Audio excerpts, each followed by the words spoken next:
वो एक सीमांचल का इलाका है और सीमांचल के इलाका में महागठबंधन की रैली हो रही है। मैं समझता कि महागठबंधन का ये ठगबंधन है। आज उनके नेता को मैं देख रहा था यहीं पे, वो नीतीश जी के बारे में कैसे बोल रहे थे। ये लगता ही नहीं अभी बिहार में किसकी सरकार चल रही है। महागठबंधन की सरकार में कभी लगता है पता नहीं उनके खुद वोटर्स, अपने वोटर्स जो उनके परंपरागत वोटर्स हैं, वो तो नहीं समझ पाते। कभी समझते हैं कि नीतीश की सरकार है, कभी समझते हैं तेजस्वी की सरकार है। नमस्कार, न्यूज़ फॉर देख रहे हैं आप। मैं हूं आपके साथ धीरज सिंह। 25 फरवरी को महागठबंधन की एक साझा रैली पूर्णिया में होने जा रही है। हमारे साथ हैं भाजपा एमएलए राजू सिंह जी। सर, सीमांचल में भाजपा ने रैली किया था, उसके जवाब में अब महागठबंधन में 25 फरवरी को रैली करने जा रही है। पहले तो क्या कहेंगे? देखिए, रैली करना हर पार्टी का अपना अधिकार है, लेकिन ये महागठबंधन रैली कर रही है। और आप बता रहे हैं कि पूर्णिया में हम लोग की जो रैली हुई थी भारतीय जनता पार्टी की, उसके जवाब में, तो जवाब तो तुरंत दिया जाता है। जवाब 6 महीने बाद थोड़ी दिया जा सकता है, इसलिए इसको हम लोग जवाब के रूप में नहीं देखते। कहा जा रहा है कि जो लोकसभा चुनाव है उसकी तैयारी की घोषणा वहां से वो लोग करेंगे, उसमें तमाम लोग शामिल होंगे, नीतीश कुमार और तेजस्वी यादव भी शामिल रहेंगे। वो एक सीमांचल का इलाका है और सीमांचल के इलाका में महागठबंधन की रैली हो रही है। मैं समझता कि महागठबंधन का ये ठगबंधन है और आज ही उसी महागठबंधन में शामिल AIM भी है। आज उनके नेता को मैं देख रहा था यहीं पे, वो नीतीश जी के बारे में कैसे बोल रहे थे।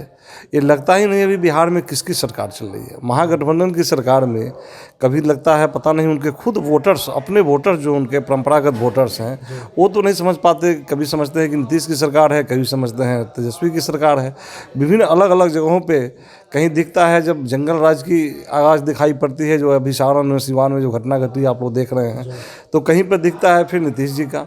तो समझ में जनता ही नहीं समझ पा रही है कि किसकी सरकार है, किसको मदद करनी है, और महागठबंधन के नेता भी कुछ नहीं समझ पा रहे हैं। इसलिए ये गठबंधन नहीं, ये ठगबंधन की रैली होगी और ठगबंधन की रैली के बाद में आप देखिएगा लोग धीरे धीरे कैसे अलग होते जाएंगे। गठबंधन पार्ट पार्ट में टूट करके अलग हो जाएगी और नीतीश कुमार की प्रासंगिकता ही खत्म हो चुकी है बिहार के अंदर से। इसलिए अब कहीं से महागठबंधन वगैरह की बात नहीं। महागठबंधन वो लोग कहते हैं कि एकजुट है, लेकिन उपेंद्र कुशवाहा तेजस्वी यादव के चेहरे पर नाराजगी जता रहे हैं। वो कह रहे हैं कि तेजस्वी यादव को अगर 2025 में CM का चेहरा बनाया गया तो JDU समाप्त हो जाएगी। मुझे तो कहीं ना कहीं से लगता है कि ये तेजस्वी यादव के बारे में जो भी बात उपेंद्र जी बोल रहे हैं, नीतीश जी ही बोलवा रहे हैं। अच्छा, ये नीतीश जी की ही बात है, क्योंकि नीतीश जी की पूर्ण इच्छा है कि मैंने गलती कर बैठा है, अब कैसे फिर से मैं बीजेपी के पास जाऊं। लेकिन हमारे शीर्षस्थ नेतृत्व निर्णय ले चुके हैं कि नीतीश को अब साथ नहीं लाना है। इसलिए कहीं ना कहीं नीतीश जी हो सकता है पार्टी टूटने की बहाना को लेकर या किसी तरह से उपेंद्र जी को सामने किए हुए हैं। और बाद में लगता है JDU के जो भी चुनाव जीत करके आए हुए हमारे सांसद हैं या विधायक हैं, वो सब के सब हताहत हैं, क्योंकि वो किस बैकग्राउंड से जीत कर आए हैं। More than 90% MPs and MLAs वो आए हैं जीत करके महागठबंधन के खिलाफ में।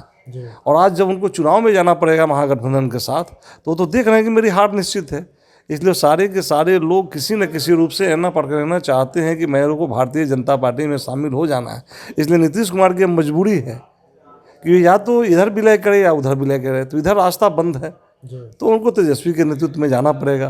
वो तेजस्वी के नेतृत्व में जा सकते हैं, वो खुद जा सकते हैं, लेकिन उनके अन्य लीडर्स जो हैं वो नहीं जा पाएंगे। तो आपको लग रहा है कि वो नीतीश कुमार मान रहे हैं कि RJD के साथ जाने की उनकी भूल हुई है और BJP के साथ एक बार फिर से प्रयास कर रहे हैं? वो बिल्कुल लगता तो यही है, लेकिन बीजेपी ने साफ रास्ता बंद कर दिया है।